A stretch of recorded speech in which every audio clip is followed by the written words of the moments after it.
Hi, everyone. Welcome. My name is Tim Ogden. I'm the Managing Director of the Financial Access Initiative at NYU Wagner. And welcome to Small Firm Diaries USA Early Findings. Thank you for joining us. We have a good group here, both panelists and attendees, and people are continuing to join. But we're going to get started. We have about an hour and a half here to share with you the early findings from the Small Firm Diaries USA, talk to you a little bit about what it is that we're doing and why we think it matters, and then have some discussion with our panelists and Q&A with attendees. So I'm going to start sharing my screen here and start walking us through where we are going to the process we're going to go through where we are with the study. So um, first of all, of course, with any major research study, we have to note we wouldn't be able to do this without partners. FAI is partnered with an organization called EA Consultants, who are doing the field work, actually working with the business owners that we're talking to in this study. Funded by JP Morgan Chase Foundation, the MasterCard Center for Inclusive Growth Strive Initiative, and the Economic Opportunities Program at Aspen. We've got an amazing group of advisors from a variety of related organizations that have been providing input to the design of the study all along. Because we have a lot to cover, but we won't be able to cover everything, here is just a quick QR code and some links for anybody who is not subscribed to materials so that you can keep up with the project. I'll also note quickly that on the FAI website, we are hosting what we are calling in some ways uh, an emergency 5 Live next week, talking about emerging cyber threats to the global financial inclusion community. That webinar is really focused on the security concerns for financial services institutions and systems focused at lower income consumers. It's not on the risk to the consumers themselves, but on the risks to institutions. So we hope you'll join us for that if you are able. The agenda, we're going to spend some time going over the early findings from the study, of course, explaining exactly what's going on with the study. And then we'll have, as I mentioned, a panel discussion and Q&A. And here I want to turn it over to Jonathan Morduck, the executive director and founder of the Financial Access Initiative and a pioneer of the use of financial diaries, to talk a bit about why we're doing this and how this fits together with the work of FAI. Jonathan? Yeah, thanks. It's really exciting to be here at this midpoint event, and really exciting to see the work of our partners coming together in this way. So I want to say a few words about financial diaries and why they started.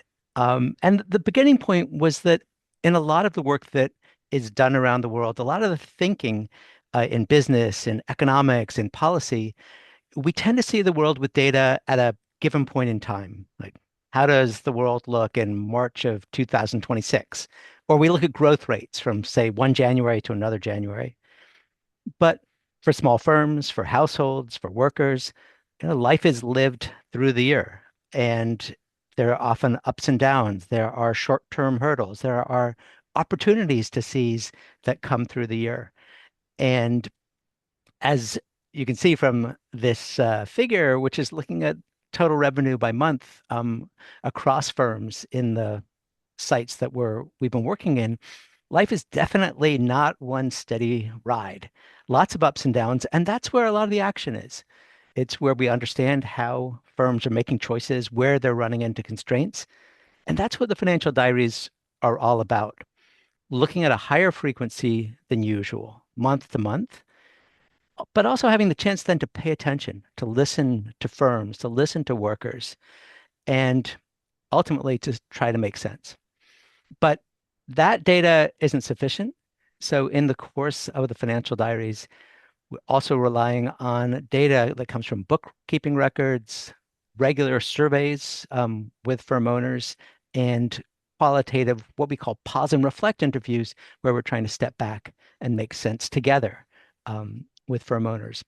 And so that, together with a series of modules and in-depth surveys, have given us, I think, a complementary view of what life is like for small firms in America in major cities, um, and a way to think about people's choices and decisions that can be then taken back into innovation and policy.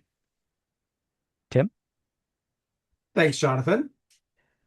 The Small Firm Diaries is a piece of this broader work, as Jonathan has been saying, that we're trying to understand all of this. And it began with households way back, early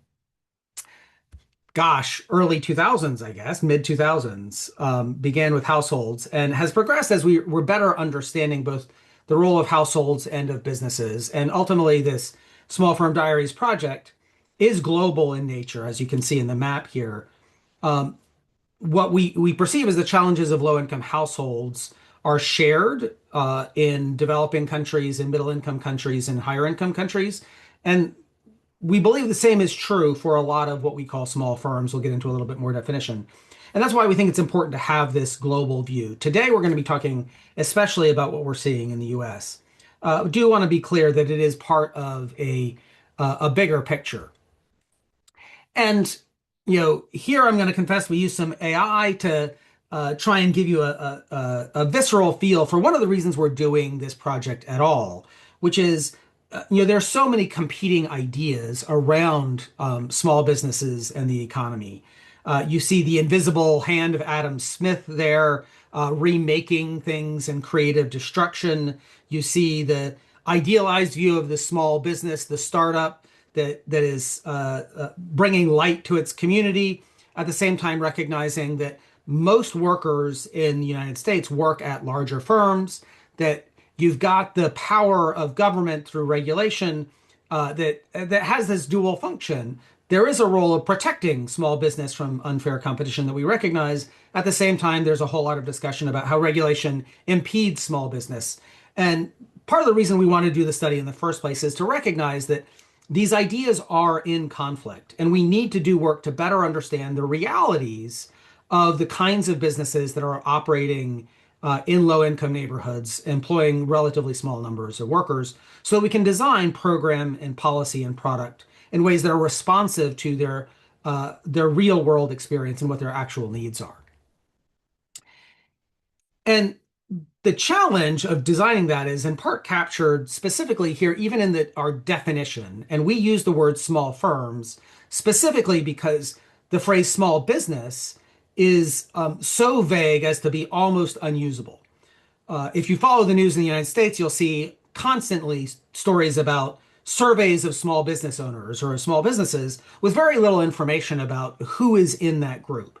And that's a problem because, according to official government terminology, uh, the the category small business includes everything from 0 to 500 paid workers. And I think anybody who's worked in this space recognizes there's essentially nothing in common between a sole proprietor and a 500 worker business. And so when we started to design the Small Firm Diaries globally, we really wanted to focus in on a specific segment of these businesses that we thought was underappreciated, underrecognized, and understudied. And we coined the term small firms specifically to distinguish away from small business in the United States and away from micro enterprise internationally. Because most micro enterprises do not have paid workers.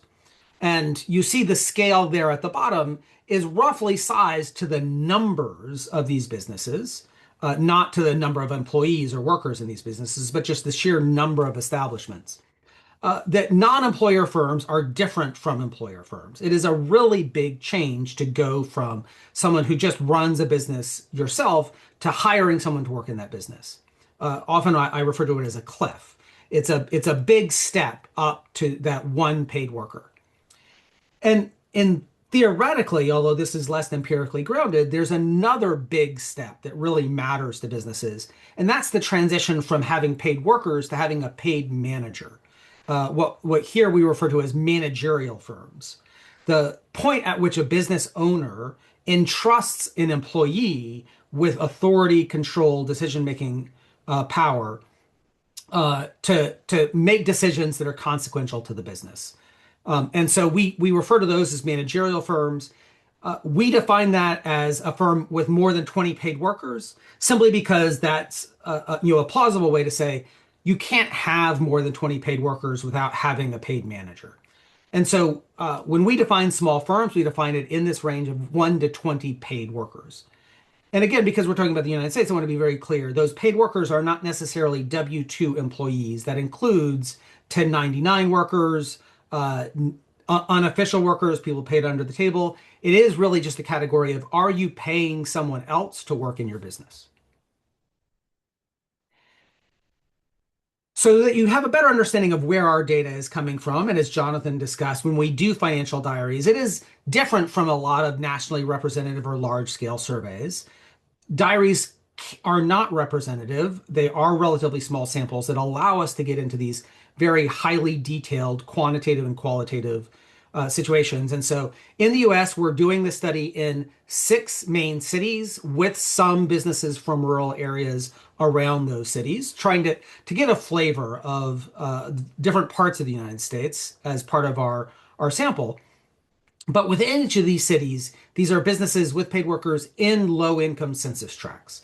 That's who we're studying here, and what you should be thinking of as we progress through the presentation and looking at some of the data that we've got. Where we are in the study, obviously we recruited the firms into the study, and I don't want to minimize that. That was a huge undertaking, and I want you to imagine just for a minute this idea of walking into a small business and saying, by the way, would you be willing to share all of the details of your business, including your decision making and your financials, with me for the next year? And imagine that person not believing that you are a scam artist. I want to give a shout out to EA consultants and especially our relationship managers who did the really hard work of building relationships, building rapport, building trust with the businesses to believe that this study was real and develop the relationships that allows us to get access to this data. But of course, especially want to say thank you to the businesses that agreed to do this. It is not a light lift. As you saw earlier, this involves both sharing all of their financial data. It involves regular surveys and in-depth conversations about the realities of their business. We do compensate them for their time, but nowhere near the complete value of the time that they give us. So these businesses are essentially performing a service on behalf of other businesses. And often they tell us that's exactly why they agreed to participate in the study is, they wanted to give voice to businesses like theirs that they don't see are represented in a lot of these conversations. Where we are right now, we're about halfway through data collection, maybe two-thirds of the way through data collection. We're following these firms for a year. So we have a little while longer. And part of the reason we're doing these events right now is to get feedback from interested parties to make sure that we're gathering all the data, asking the questions that are useful. So with the data that we've got, we've started data analysis, and you'll see some of that today. But I do want to, caution before we go into that. All of this data is preliminary. None of it is from every business that's in the study because of the process of gathering and cleaning information and integrating it in. So please do treat everything that you see from here on out as preliminary. We are not publishing these slides because we expect all of the numbers that you're going to see from here to change at least a little bit as we finish the study and gather more data and clean data and correct errors in some of the data. So keeping that in mind, who is in this sample of about 80 small firms across the United States? These are, by and large, the kinds of businesses that you would expect to see in low-income neighborhoods in cities. Many of them are professional services, by which we mean they are businesses whose primary customers are other businesses. That includes cleaning companies and landscaping companies that are serving other businesses. In that sample, retail traders, food manufacturing, personal services are those hairdressers and other people whose primary customers are consumers rather than other businesses. One thing I do want to note here of a group that it is present in these communities and is not in our sample are trades businesses, plumbers, electricians, small construction.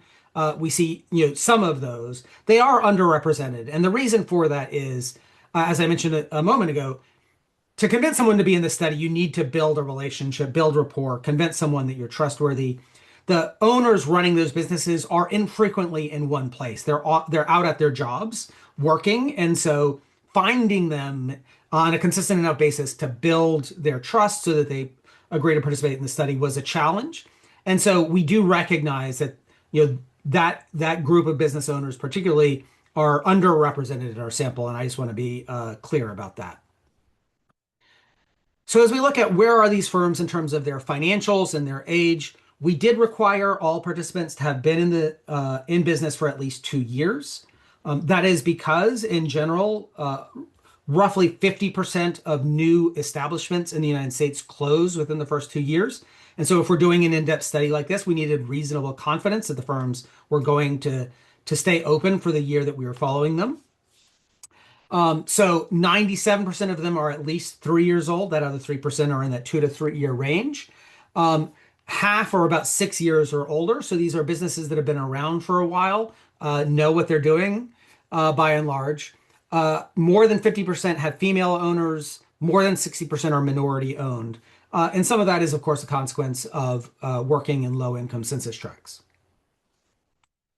You see here some data on the very wide span of revenue and expenses, because it can be hard to judge from that. Just here quickly, here are those averages to help you anchor on that, while recognizing that there is a fairly wide spread in these domains.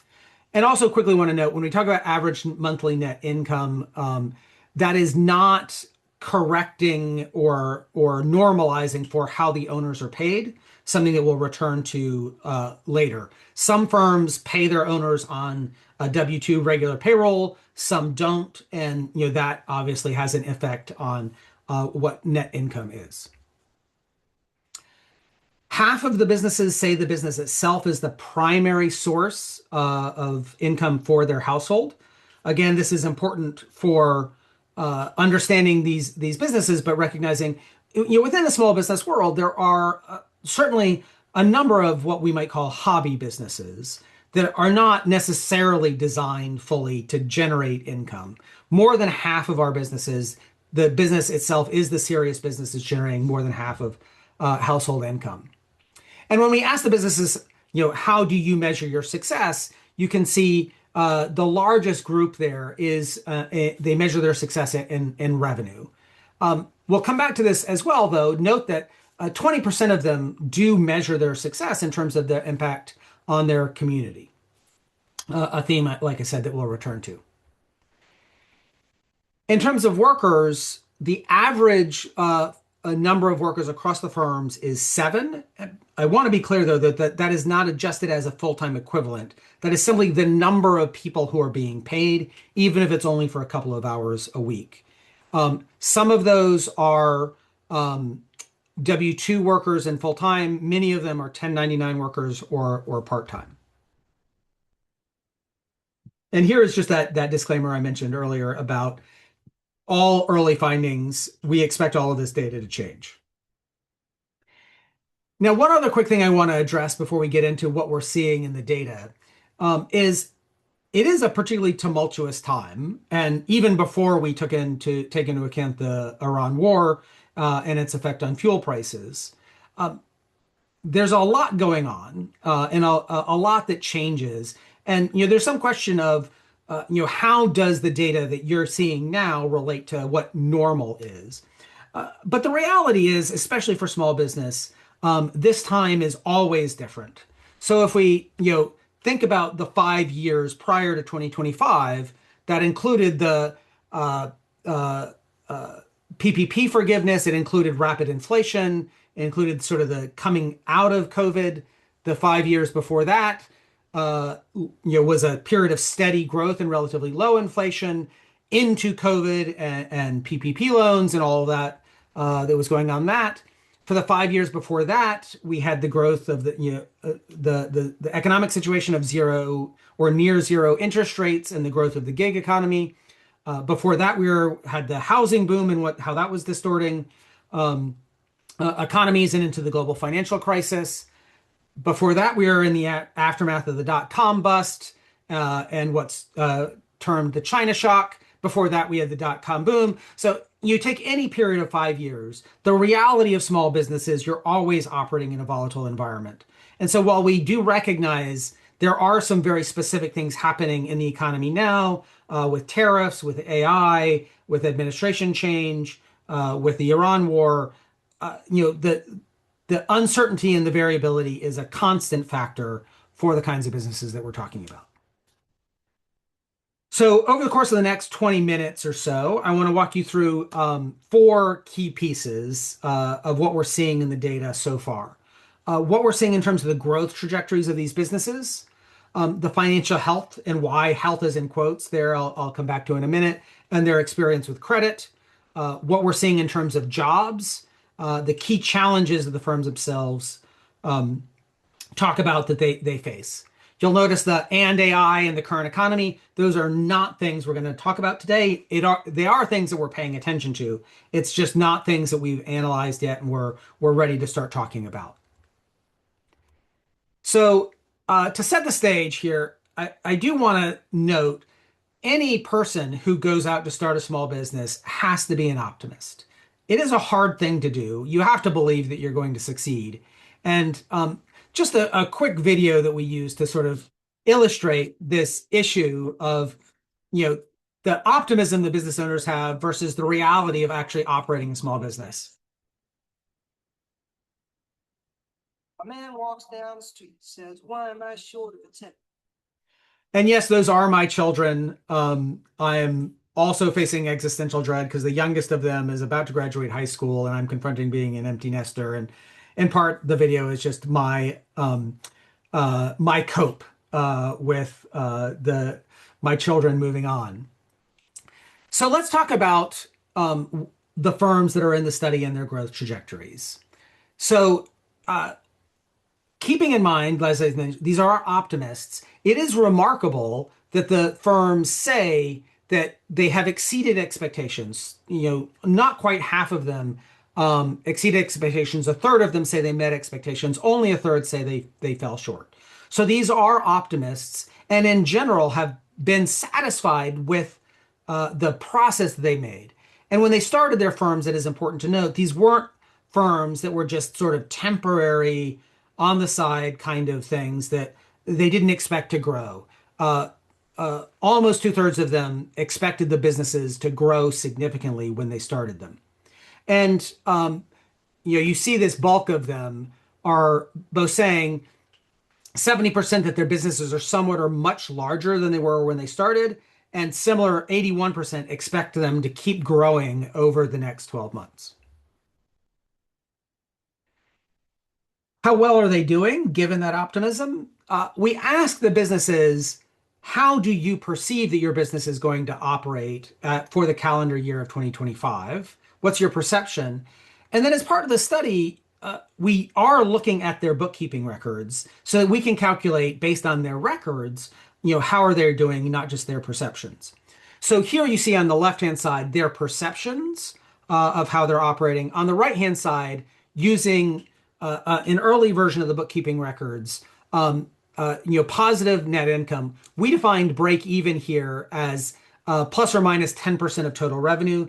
That is simply because, there's a lot of variability that goes into anybody who's looked at a small business's books, exactly how you're booking revenue and sales and expenses and paying yourself. So, that provides a little bit of a wide range around that zero bound.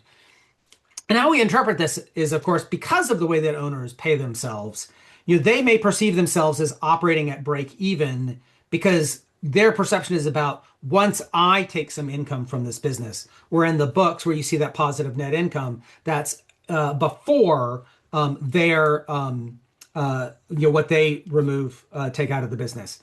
And so we see more business owners as well perceiving that they're operating at a loss, presumably because they perceive that as I am not able to take as much out of the business as I would like. So when we talk about financial health and credit, I think salt is a useful analogy. Salt is a key ingredient in food. It makes it taste good. we all, almost all of us, enjoy a little bit of salt in our food. There are people for whom salt is dangerous, that causes high blood pressure, issues with diabetes or other heart disease. That they have to very, very carefully limit salt. There are others, I know this because my father is one of them, who suffer from low blood pressure and have to consume much more salt than other people do to keep the business alive. And so, or to, to manage their health condition. And so when we talk about access to credit and financial health, it's not an easy thing to define exactly how much is the right amount of seasoning versus how much is dangerous or how much is not enough. And we also borrow this quotation from Homer Simpson.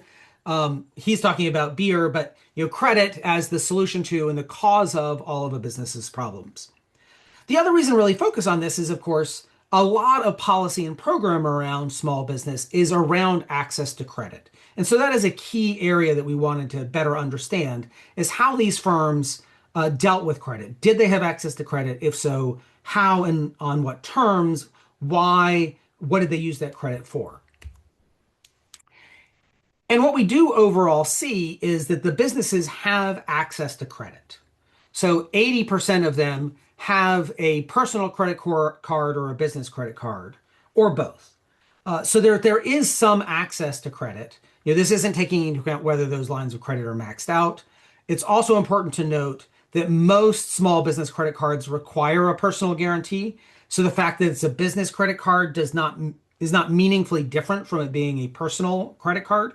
And taking that in holistically, and we see that a large percentage of the firms do have credit on their balance sheet. I'll note that 0% in wholesale trade, we think that is an artifact of the bookkeeping records. Wholesale traders do typically have a lot of credit as a necessary condition of operating the business. And we think that's just something that we're sorting through and understanding the books of those businesses. So we're not looking at a group that is starved of credit entirely. Again, separate question of the expense and the cost and the appropriateness of that credit.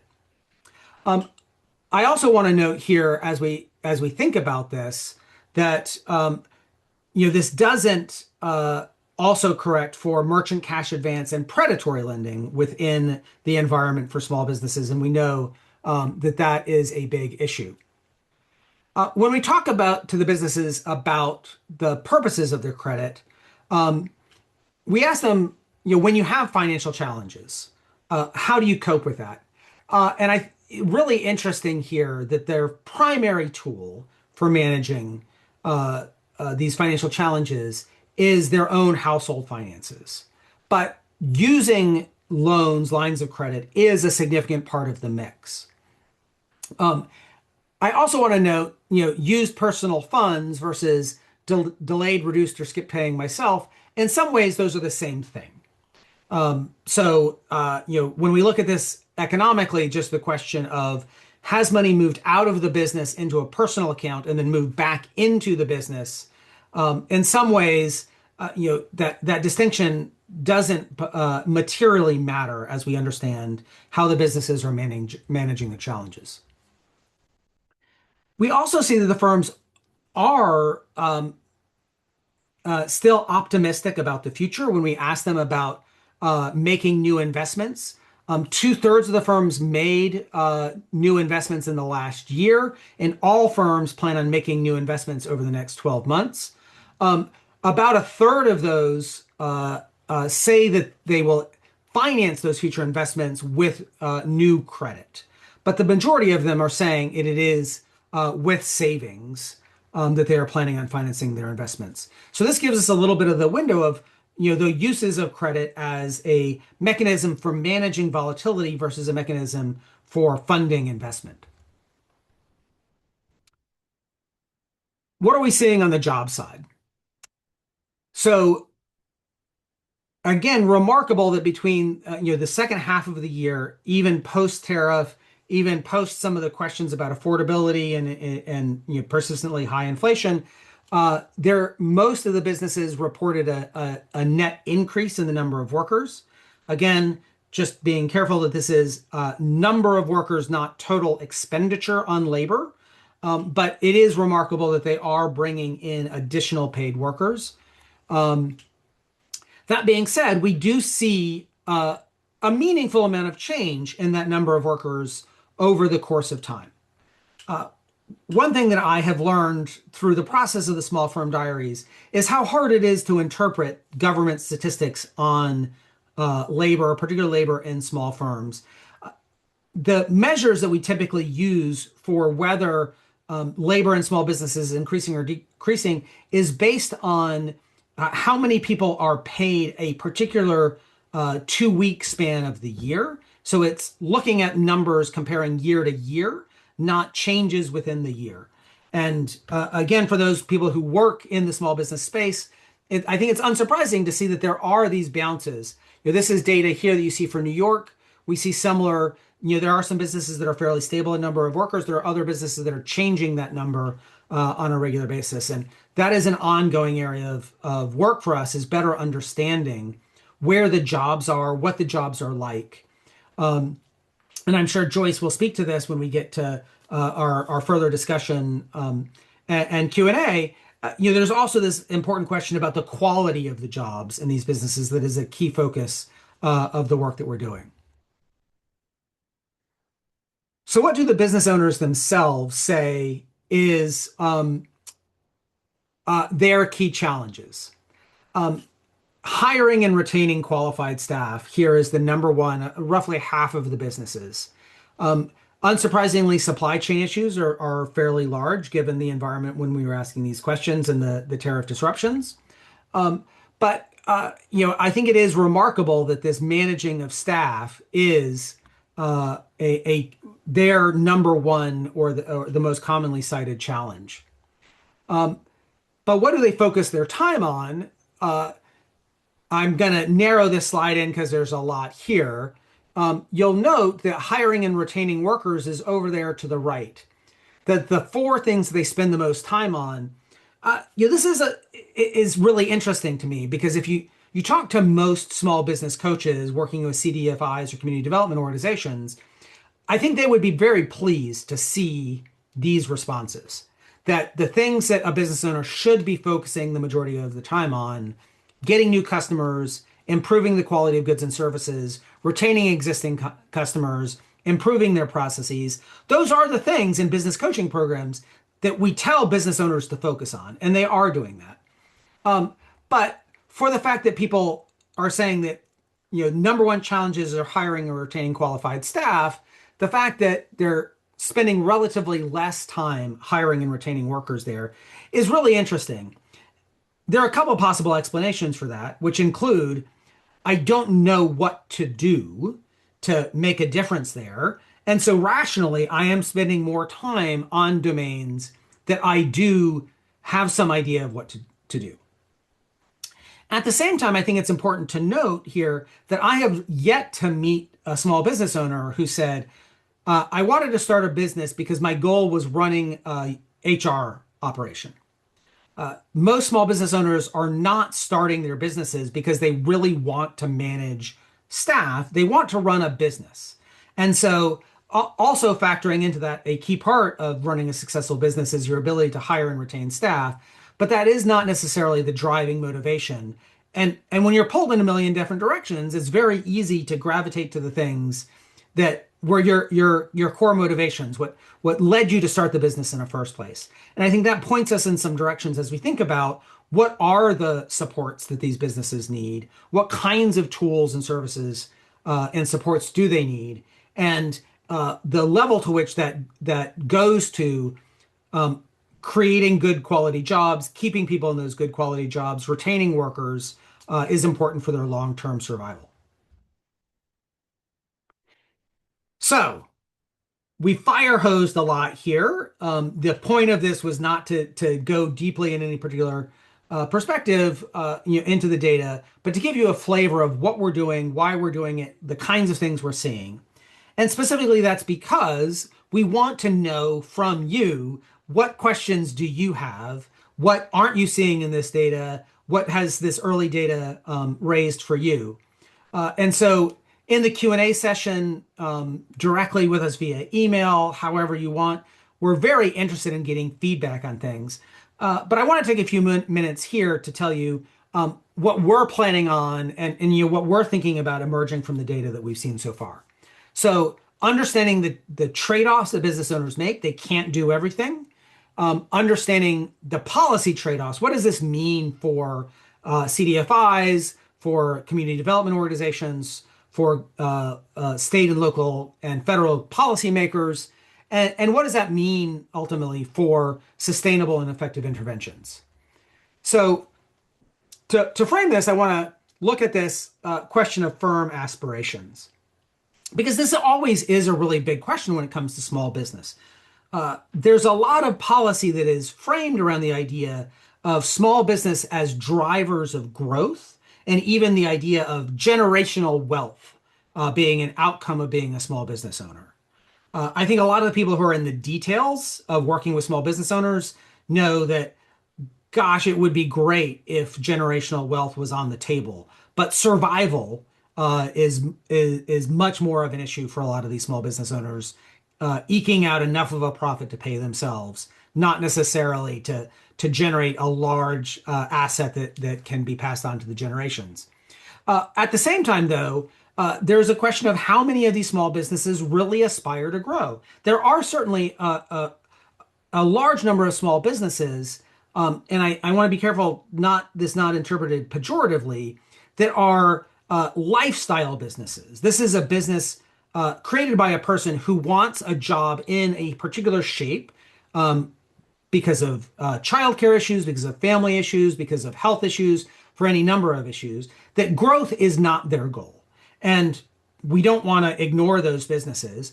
But before we design policy, program, product, we need to understand, is this a business that has the aspiration of growth or not?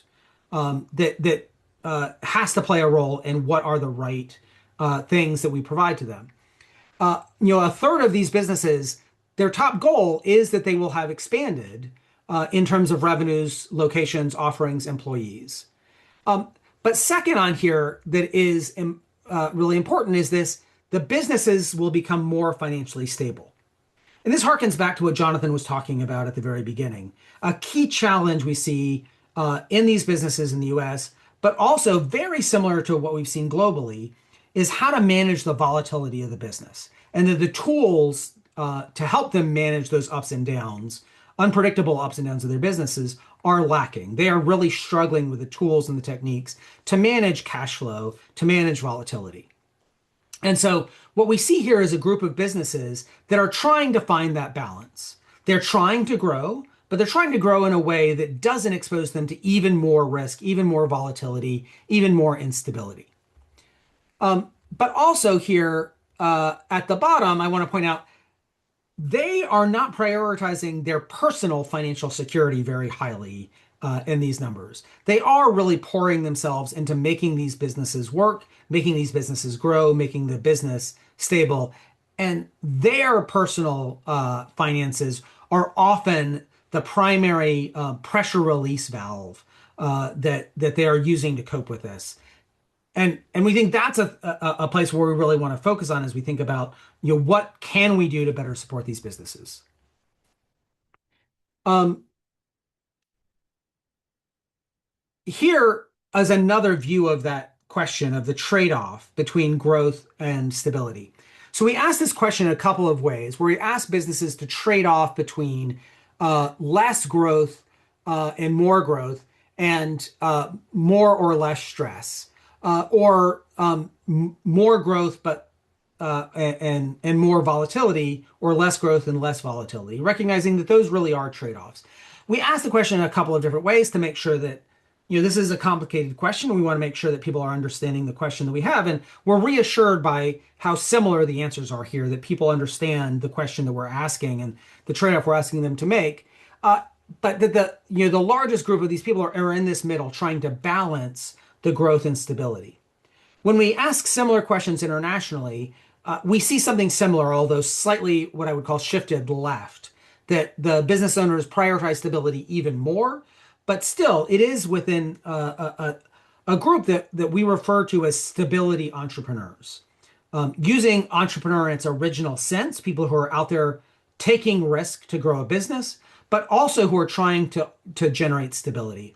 And we think that's an under-recognized category that can drive a lot of thinking and new paradigms in the design of products and policies and programs for these businesses. How do we help them navigate that trade-off between growth and stability? So now I want to bring in a group of folks that we've been talking to about the study. I'm going to sort of go in reverse order. Joyce Klein has been a mentor to me in this world. I first encountered her after the U.S. Financial Diaries, where she attended an event, and we started talking about microfinance and CDFIs in the United States. And I've learned a tremendous amount from her. Have been working with her at Aspen since then. And she is the chair of our advisory group, helping us shape the whole study and making sure that we understand it. Tanya Rapley, who's director of strategic partnerships at ACE, which is a small business lending CDFI headquartered in Atlanta. And Sherry Lane, who's the assistant commissioner for capital access and business programs in the New York City government, their Department of Small Business Services. And I will note here that we see that showing up. New York City, particularly, has a very robust set of services targeted at small businesses. And we can see that in some of the data we see from the New York businesses versus some of the other businesses, in contrast in terms of the services that they are able to get from the city. And so that is something we'll probably talk some about. So now I'm going to stop sharing now that I've introduced them, which I hope what this is going to produce is letting people see our panelists. Get out of that screen. Okay, so here, Joyce, I want to start with you on your you've been doing this for a long time, working with a lot of small business lending CDFIs, thinking about what's the impact of credit, but also on jobs in the small businesses. And so, just want to start off with you. Your quick reaction. You've seen this before. What have you found is particularly interesting, given that you've been studying these things for a long time? So thanks, Tim. It's great to be here, and it's great to see all the progress that's being made on this work. Maybe a few things that I would note. First, I spend a lot of time with lenders who are in this space.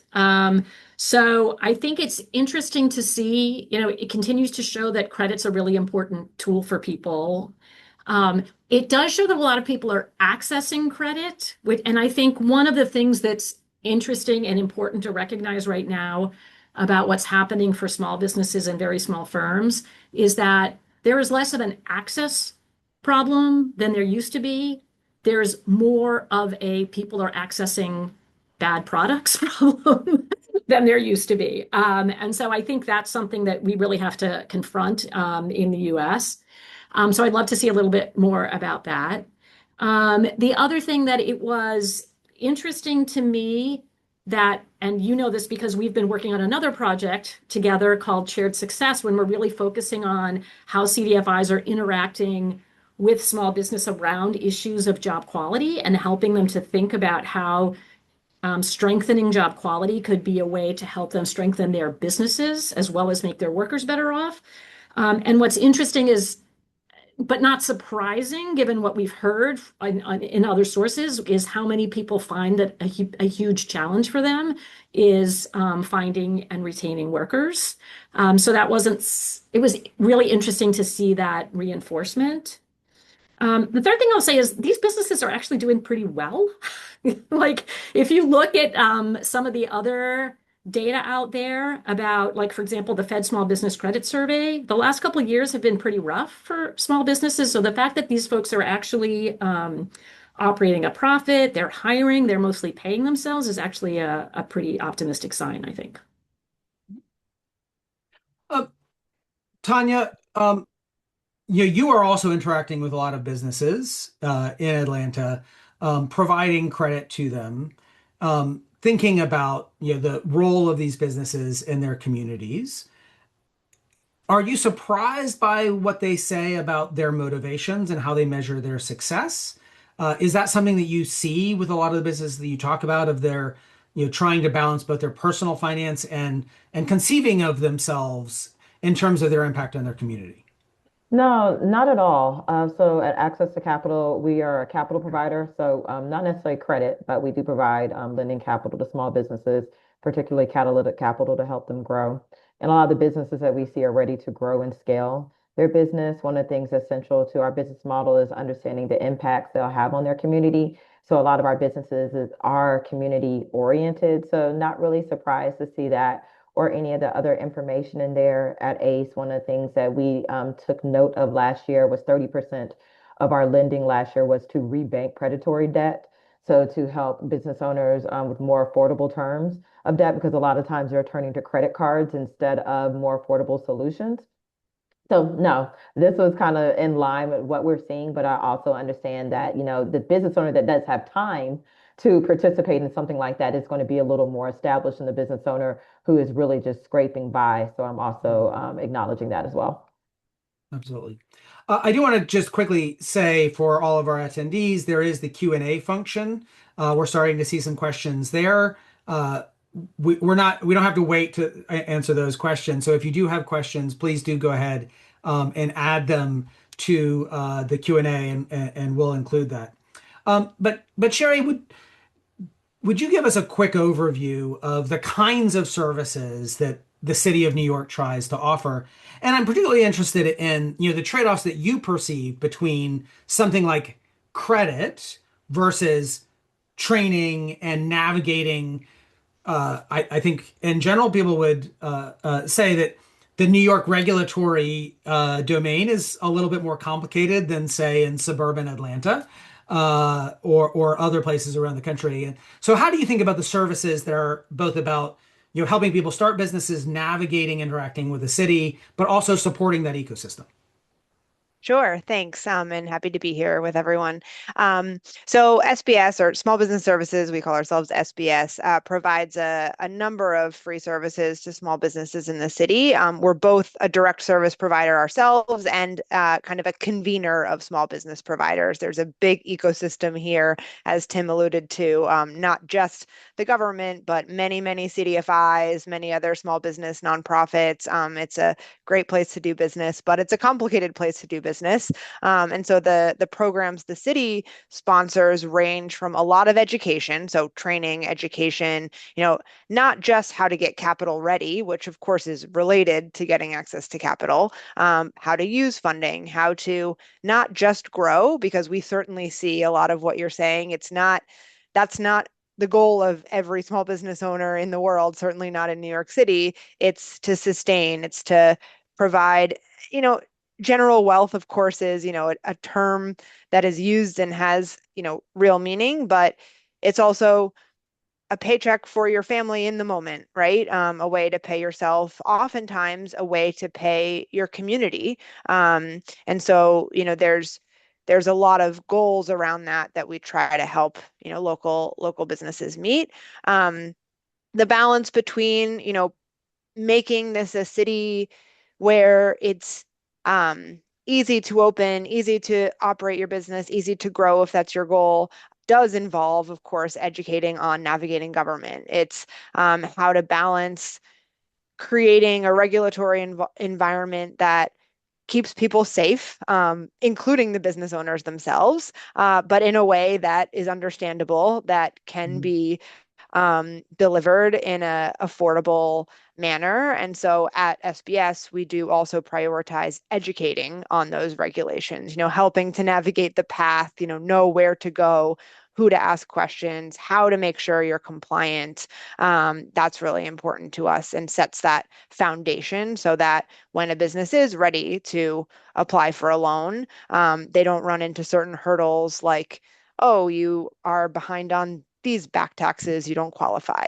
As one tiny example, we try to take a holistic approach to that education as it helps businesses meet their goals.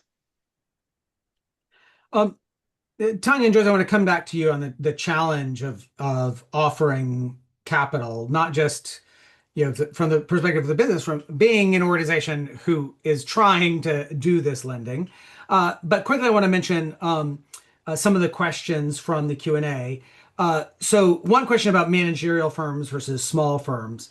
That really is a question of the size of the firm as opposed to the industry that they're in. It's have you grown to the point that you have a structure that includes managers with significant delegated authority.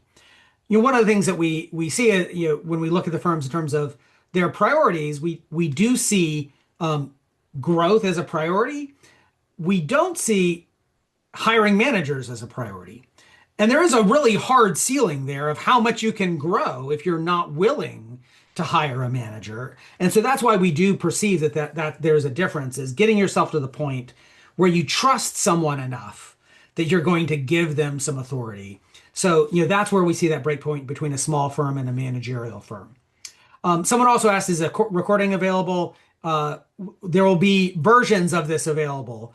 As I mentioned, we're not publishing a lot of this data because we don't want people to anchor on this data because this data is going to change. But some of the key things we'll be providing some follow-up to make sure that people can share some of that. Okay, so now coming back, Tanya and Joyce, tell us a little bit about the challenge of being an organization that's trying to provide credit to small firms in these environments. What are the biggest challenges being a capital provider to small businesses? Well, I mean, of course, there's risk involved, right? We're a CDFI, which means that we often do deals that a traditional lending institution wouldn't do. We take more risk on. So oftentimes those loans or those borrowers might not have collateral associated with their loan. They might have shortfalls when it comes to the down payment. So sometimes a lot of times when we're raising funds, we raise funds to support that. But also we're in a higher interest rate environment now too. So we're also seeing an increase in interest rate. With these business owners, what we are seeing, I think, on the side of getting them capital ready is there's often a knowledge gap of what is needed to actually pursue capital.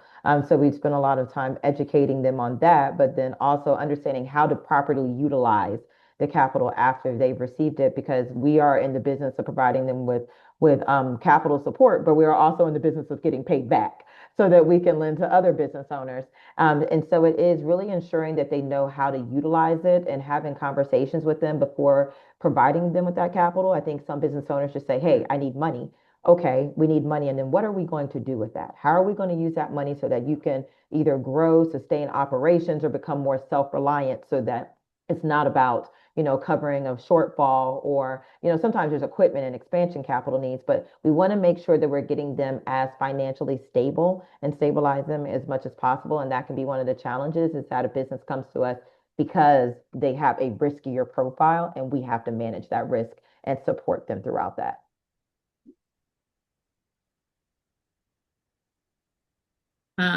Thanks, Tim.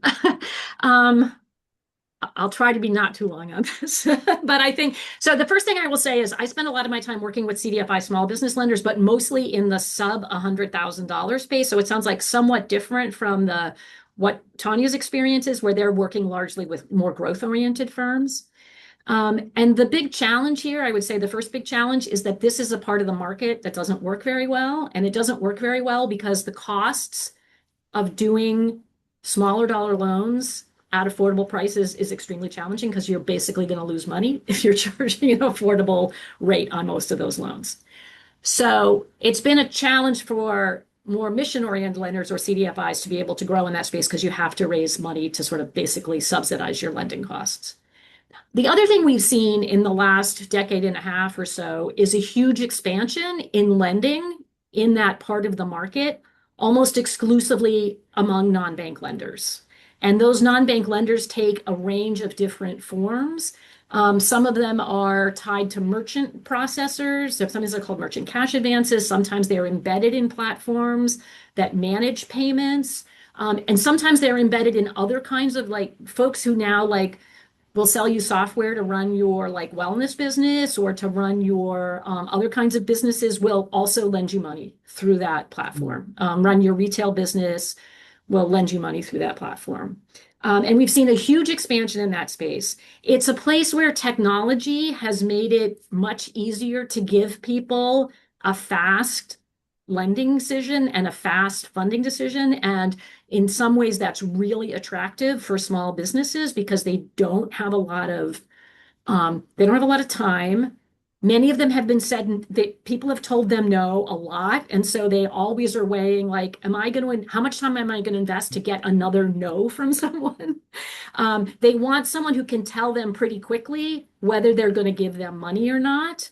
And a lot of these platforms make it relatively easy, not only to get money fast, but to have someone tell you pretty quickly, like, I can get you this amount of money if you send me this information. And that is very attractive to them.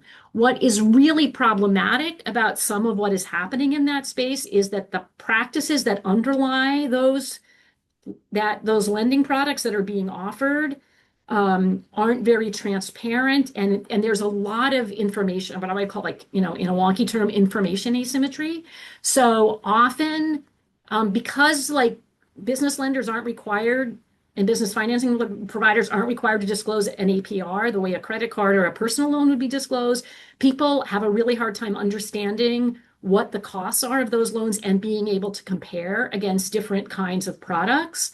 And there are also other practices.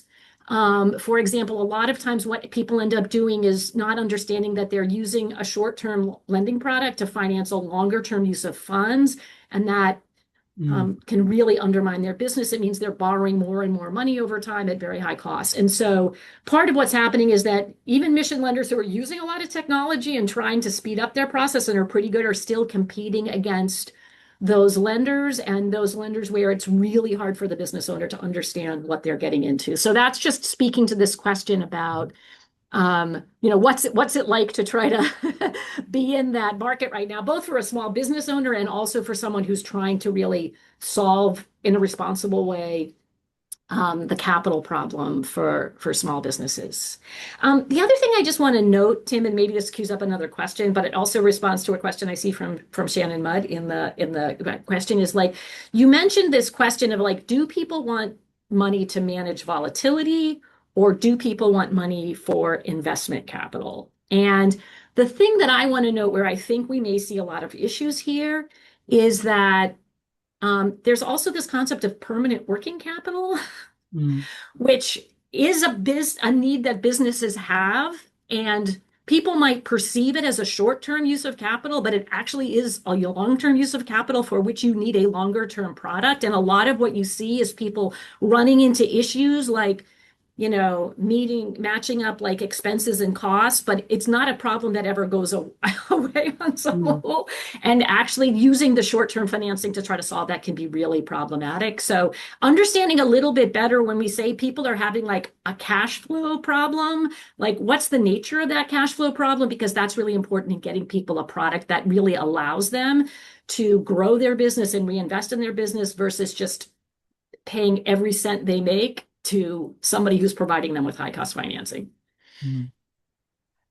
That is a thing that's particularly of interest to me, and we see this across the world, that the volatility and the skills and the tools necessary to manage volatility. And Joyce, that very important point of you don't grow to a point where suddenly your revenues become stable, and therefore you don't need working capital to manage the volatility.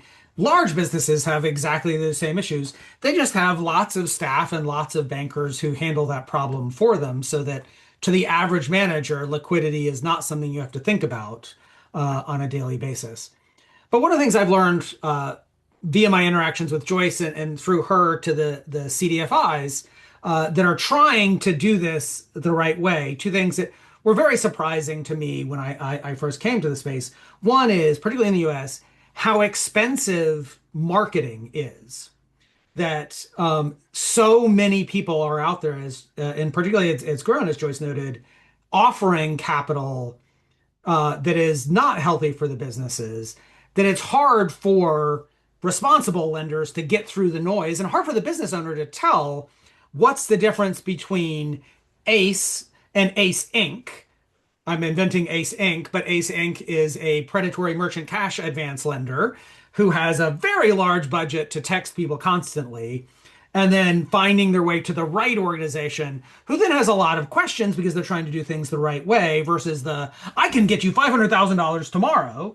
That's a difficult situation to sort of navigate through and know as a small business owner that you're spending your time in a valuable way to distinguish between those two organizations that if you're not in this space can be very hard to see. Uh, the other thing is that line of credit lending is really, really hard to do. There's a reason that credit cards are so much more expensive than term loans. And for those who are not familiar in this space, when I talk to lenders that, a term loan, over time, your exposure goes down because people are making payments. And if a loan goes bad halfway through, you only lost a part of that money. When a line of credit goes bad, people withdraw up to their maximum line of credit and then default. So you always lose 100%. Even if it's been open, that line of credit's been open for 10 years, you still lose 100% of your line of credit when the loan goes bad. That's a hard business to manage, and it requires charging higher rates. But many CDFIs are not able to offer lines of credit because to do so, the interest rate is precluded by some of their covenants on what they're allowed to charge or what their own cost of capital is. And so there is a structural problem there of how do we create a product that is sustainable for the CDFI to offer, is beneficial to the business owner. And to your point, Joyce, isn't just I need to make payroll Friday and then the money is gone and then I'm fine. I need a long-term product for managing these sorts of things. Sherry, I'm going to pivot back to you here, and in relation to one of the questions in the Q&A is focusing on small firms versus non-employer firms.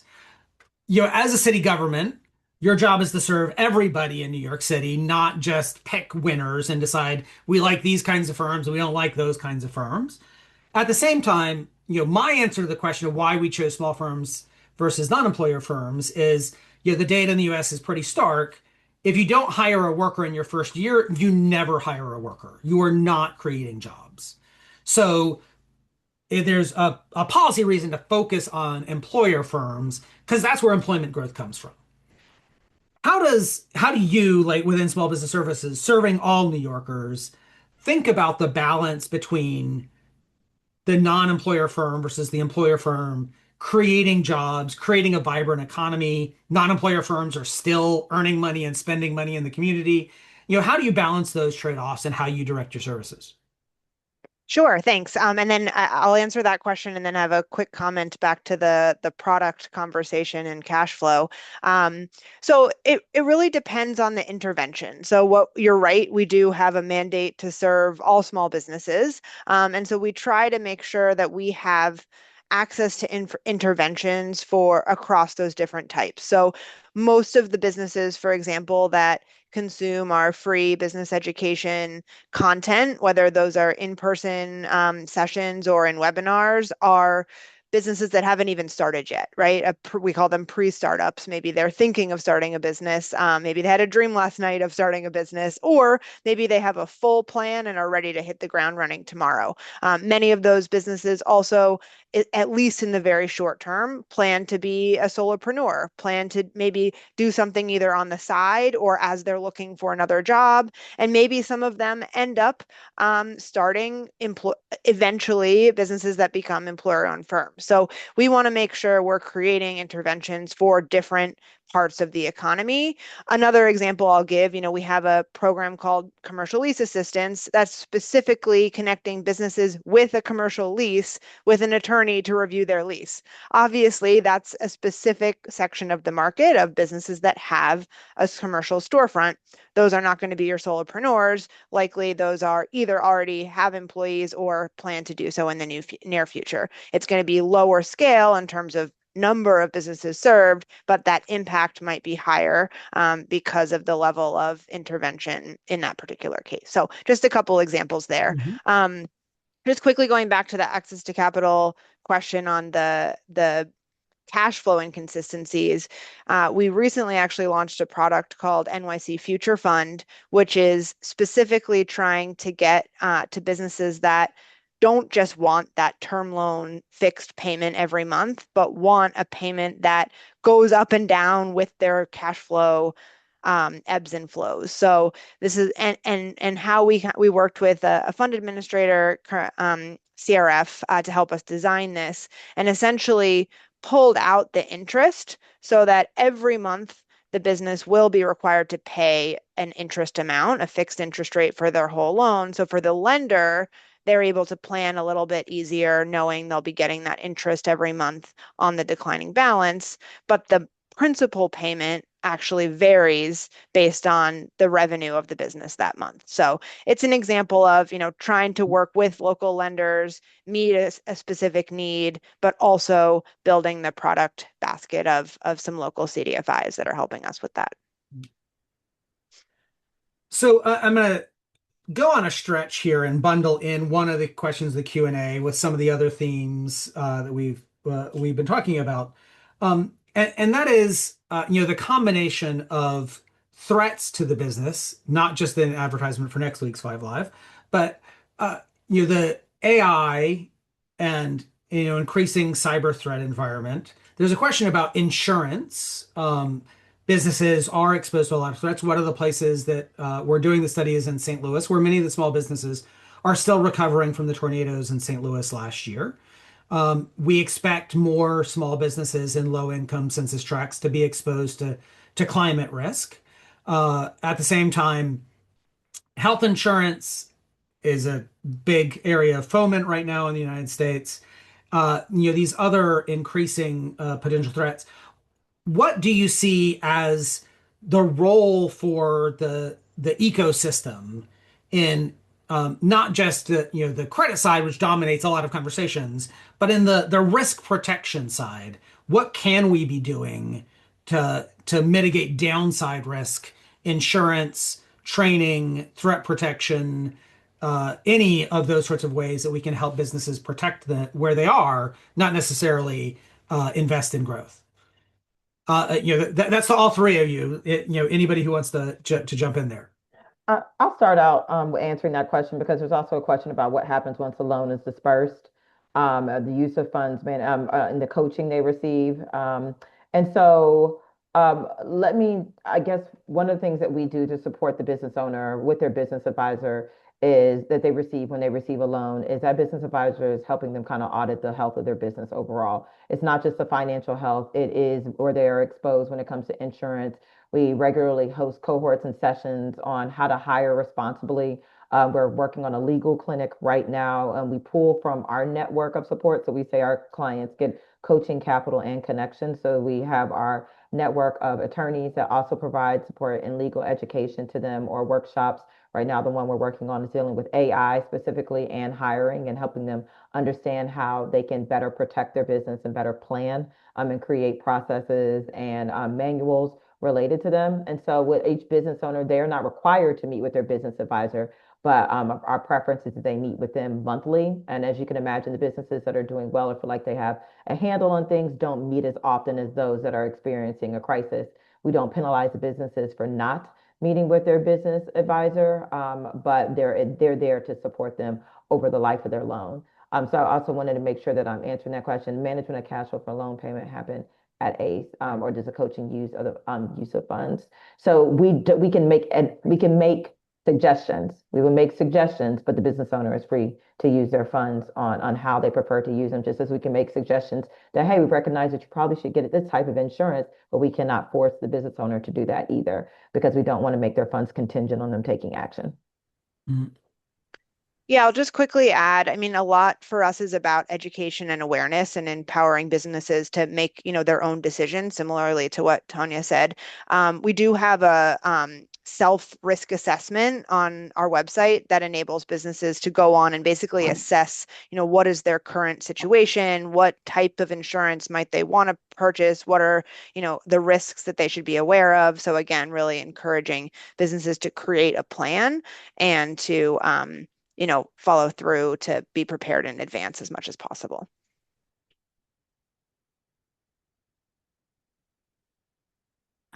So this is a this is a complicated question. The first thing I want to say is this gets back to more of the insurance, particularly health insurance question. One of the things I was struck by in the findings was that even though I care a lot, and we've been focusing a lot on job quality at businesses and how that's relating to some of the challenges that small business owners are having in finding and retiring workers, I was kind of surprised that costs were not more of an issue for small businesses. You talked about supply chain issues, but there wasn't as much of a discussion around like costs generally. And I know that we hadn't seen some of the rising gas prices, but we have certainly seen, rising interest rates being a critical issue. One of the big things that I think we are going to see, and maybe something to really spend time on going forward, is what happens as subsidies for health insurance premiums bought through exchanges starts to trickle through more because, and I was trying while we were talking to find the site for this, but there was some research done by KFF, which used to be Kaiser Family Foundation, and the percentage of small business owners and workers who rely on exchanges for their health insurance is really, really high. So, I mean, that's going to be a really big issue. The other thing I will say about just managing risk is we've been doing some work with the CDFIs that we work with have done a lot of work, disaster related work with small businesses who have been affected by disasters. And I think natural disasters. And one of the real challenges there is that those insurance markets are very, very hard for people to navigate. And it's very actually hard for people to know what kind of insurance they should be buying and what makes sense to them. One of the things that's really interesting is that, for example, with a lot of natural disasters, like the damage that actually businesses sustain isn't often like the flooding. It's like business interruption due to losing like electricity, or people will have flood insurance, but the wind tears off their roof and the flood insurance doesn't cover the wind damage to their roof. It only covers the flood damage. So it can be very hard for small businesses because insurance is not cheap for them and the markets aren't, and it's getting more expensive. And I just think it's a really hard challenge. And some of these places are just places where we just need a policy fix, where asking like small businesses to sort all this out and bear all the risk, if I think is just extraordinarily difficult. I will say one of the things that I have noted in a variety of programs, often I hear that, well, we need to help small business contract with larger organizations and government entities, and that's the pathway to growth. But having lived in that world too, many of those organizations require levels of insurance that are inconceivable to a small business. Say small business with $500,000 of income, who, if you want to contract with the state of Pennsylvania, you have to have $5 million worth of liability insurance. And, not recognizing all of the steps in that process. It's not just having a portal where a small business can go, but there are these other barriers, and many insurance companies are unwilling to provide $5 million of liability insurance to a $500,000 revenue. That looks a lot like insurance fraud, if you're an insurer. And so we get these blockages that keep coming up in these ways. And, similar to you were saying, Joyce, of, well, does the insurance that I got offered actually meet the requirements? And the only way to do that is to understand legalese of what the requirement is and what the insurance policy covers. And, some of these challenges can be significant as we get there. I want to turn to the child care situation. In Joyce, you referenced healthcare and the following of healthcare. There is a child care situation for the business owners, for workers in small businesses. in general, are you seeing this uptick? I'm old enough to think back when the availability of benefits being a key factor in what job you took. That uh, that concern went down a lot with the ACA, and is now coming back. The I can't work in a place that doesn't have benefits because I can't afford benefits other places. Uh, we see in a lot of places that the cost of childcare is going up so much that people have chosen jobs that allow them to work around their childcare schedules. Uh, Joyce, this is something we saw in the shared success, some of those surveys. How concerned are you about these other, what may seem like different factors affecting small businesses' ability to hire and retain workers because of immigration enforcement, because of childcare costs, because of health insurance costs? And is that a thing that we should be paying more attention to as a drag on small businesses' ability to succeed?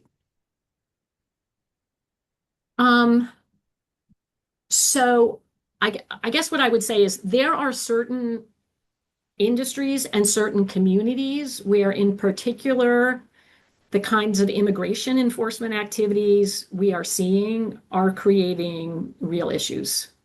Um, the construction industry is one. Landscaping industries rely heavily on, I would say, immigrant labor. And this is not just a question of whether workers have documentation or not. It's a question of whether people who actually can live and work in the United States according to, the laws that we have, feel comfortable going to work or not going to work and being out in their communities.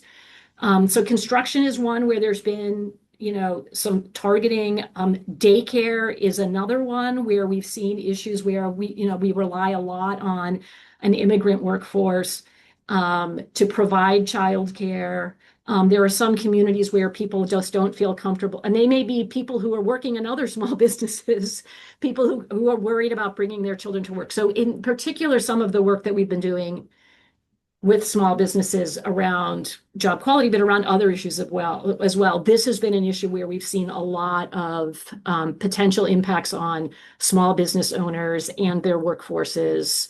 And I would say it's often very aligned to sectors where you tend to see a lot of immigrant labor. I think another place where we may see this, where some people are, self-employed or in small businesses, is, what happens if we don't extend TPS to Haitians? If there's a Haitian immigrants make up a huge part of our home care labor market. So I think it will be interesting to see what the implications for that are for people's ability to run their businesses and also people's ability to access really important services and work. Tanya, sure, you don't necessarily have to weigh in there. I just want to, create the space if you wanted to add to that. We're coming up fairly close to time, so I'm going to share my screen again so that, not that, and bring up this so that people can see it. There's a QR code and the websites for people to sign up for updates as you see more of this, because we're not going to get to everything that we want to cover. So just want to say there's a lot more coming. You don't just have to have questions now. We really want to hear your questions. What else this spurs, other things you think we should be looking at. We are still, in fact, designing surveys to make sure that we're asking questions that are relevant and responding to the current environment. One of the things that came up is costs.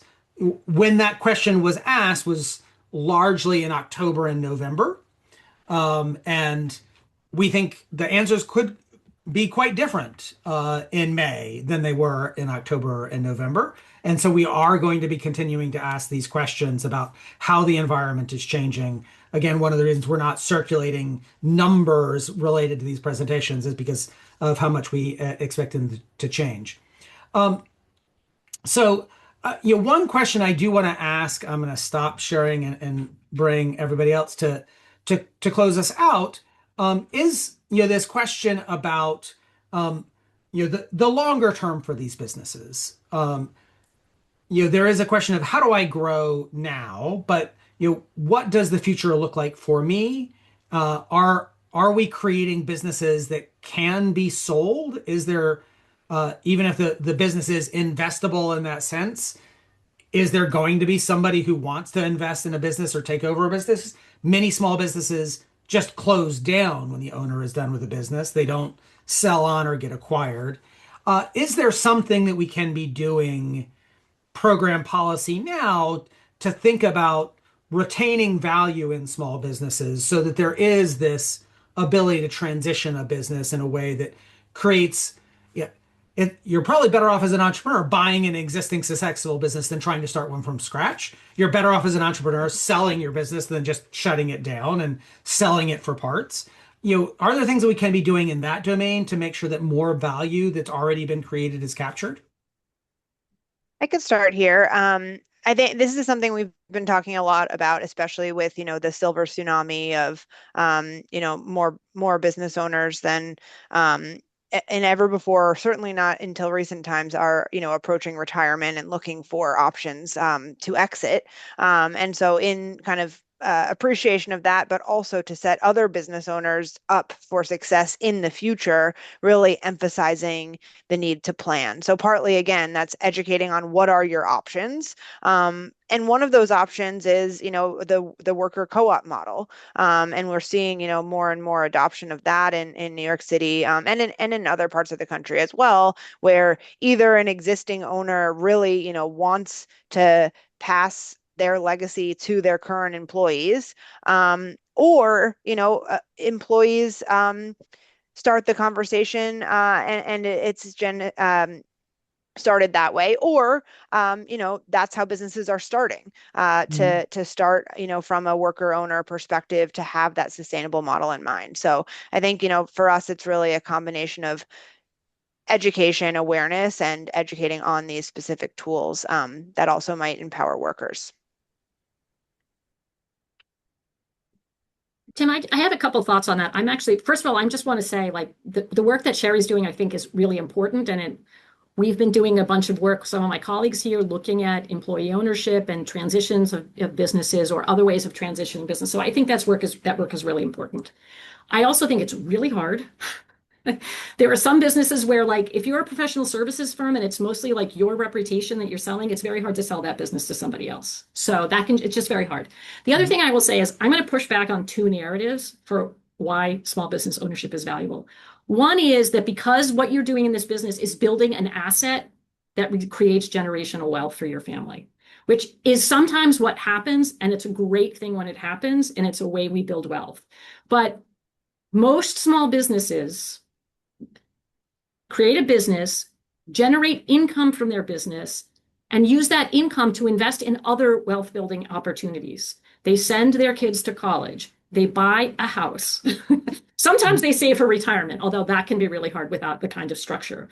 So I think, and in most stories of people I know, like, they tell you a story of the US. Like, my grandparents, my great parents came to the US as immigrants. They started a grocery store. They started a daycare business. They sent everyone to college.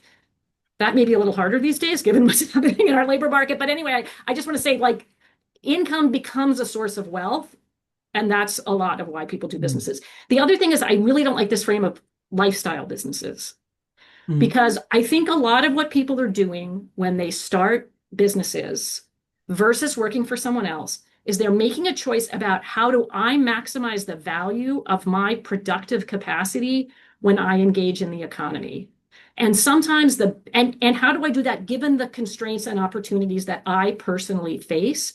And sometimes you think, gee, I'm working for this boss and I don't think they're in their business that well. And I think I can do better, but I'm not looking to build a big business. I just think I Mhm. can make more money if I work for myself. Or I can't find a job where I can do manage my caregiving opportunities because no one's going to give me enough flexibility and I can't afford the expenses. So I'm going to go into self-employment. Or I've come out of the criminal justice system and there's all these barriers to employment and I'm going to work for myself. Or I'm an immigrant and my professional credentials aren't recognized in the United States. And so I can't go be a nurse. And so I'm going to be a home care provider. Like those are the reasons they're making. And I don't really see that as a lifestyle choice. It's not like I'm trying to buy like sell tie-dye t-shirts somewhere because that's what I like to do. It's like this is the opportunity set that I have in the US and I'm going to do my best to take care to maximize what I get out of it.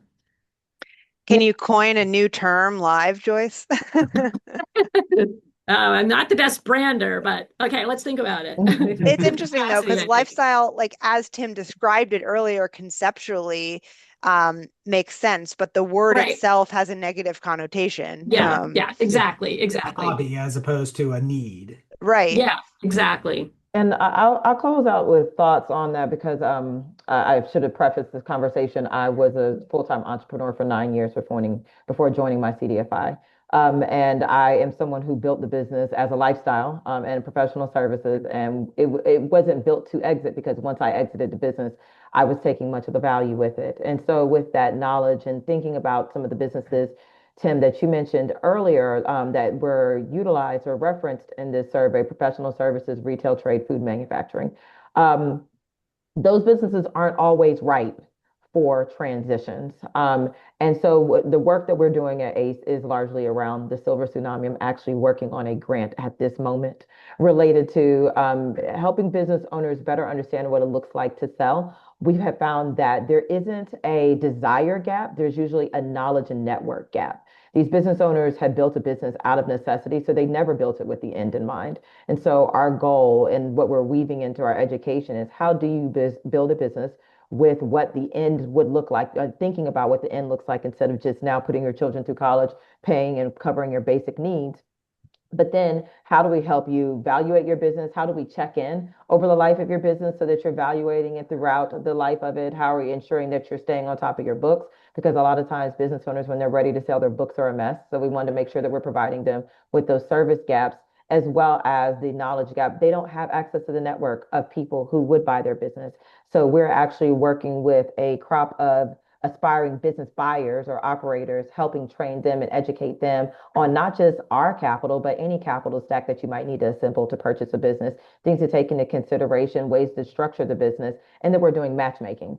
So we're connecting them with those business owners. We're bringing them both through separate cohorts and then connecting them with one another. And I think that we have to be more intentional as CDFIs and business educators on facilitating that process because so much of our focus has been on growth and establishing businesses without focus on what the end of that business looks like. And the work at ACE we do is also community development work. We understand what happens to the community when they lose that resource within the community. They might, especially if it's a rural community, which we work in, they might use a valuable service that is offered to that community through the closure. So it's really imperative that this becomes more of a part of the conversation, not just because of silver tsunami, but because we have to think about the entire life cycle of a business. Well, we could go on and on. There's a lot here. The reason we're doing this study is because there are so many dimensions of this issue that we want to bring attention to. I want to say thank you to Tanya, Joyce, and Sherry for joining us and discussing this for the day in and day out work of building out the ecosystem to support these small firms and make sure that we're offering things that are useful and helpful and drive community development for them, for their workers, for their communities. That's the reason that we're doing this work. Thank you to everybody who's attended here. Please do follow up with us if you have other questions we didn't get a chance to answer. The whole point of doing this research is to provide more resources to people doing the work so that better work gets done, which compounds to the benefit of low-income communities. So you're not a burden on us when you come back and say, what I'd really like to know is, or can you help me understand this? That's why we're doing it. Please reach out about those things. And please follow the study so that you see what comes out over the course of the next year as we're concluding the study and doing more research. We'll be presenting in various ways, but the best way always to follow us is at smallfirmdiaries.org. Hope many of you can join us next week on emerging cyber threats to the financial inclusion community, and we will hopefully be interacting with you in many different ways. Thank you, everyone, for your time today. Thank you.